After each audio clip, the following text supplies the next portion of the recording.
जिसके बिना ये व्रत अधूरा माना जाता है। आइए जानते हैं सावन शिवरात्रि व्रत कथा। शिव पुराण में सावन शिवरात्रि की महिमा का वर्णन किया गया है।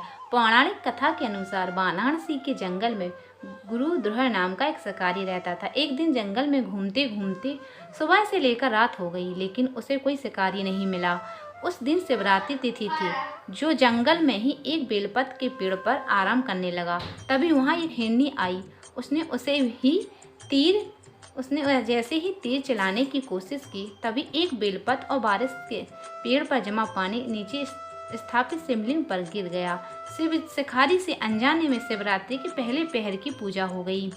हिरनी की नज़र शिकारी पर पड़ गई। उसने शिकारी से कहा कि मैं घर में बच्चा उसका इंतजार कर रहा है। हिरनी की बात सुनकर शिकारी ने उसे छोड़ दिया, जिसके बाद हिरनी की बहन वहाँ गुजरी। फिर गुरु द्रोह अपना धनुष और तीर चढ़ाया। दोबारा बेलपत और जल शिवलिंग पर जा गिरे। ऐसे दूसरे पहर की पूजा हो गई। उसे हिरनी ने भी अपने बच्चों को सुरक्षित स्थान पर छोड़कर दोबारा आने की बात कही, तो गुरु द्रोह को उस पर भी दया आ गई। थोड़ी देर बाद हिरन अपनी हिरनी की खोज में आया। फिर पूरी प्रक्रिया अनजाने में हुई और तीसरे पहर में भी शिवलिंग का पूजन हो गया।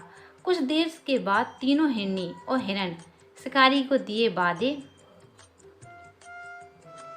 चलते उसके पास आ गए। इन सभी को देखकर गुरुद्रोह बहुत खुश हो गया। वो सबको मारता उससे पहले चौथे पहर की पूजा हो गई। सुबह से रात तक बिना कुछ खाए पिए उसने अनजाने में शिवरात्रि का व्रत पूजा हो गई। इस तरह उसे पापों से मुक्ति मिल गई और उसने हिरणों को मारने का विचार भी छोड़ दिया, जिसके प्रभाव से उसके पाप तत्काल भस्म हो गए। सूर्योदय होते ही उसने सभी हिरणों को मारने का विचार त्याग दिया।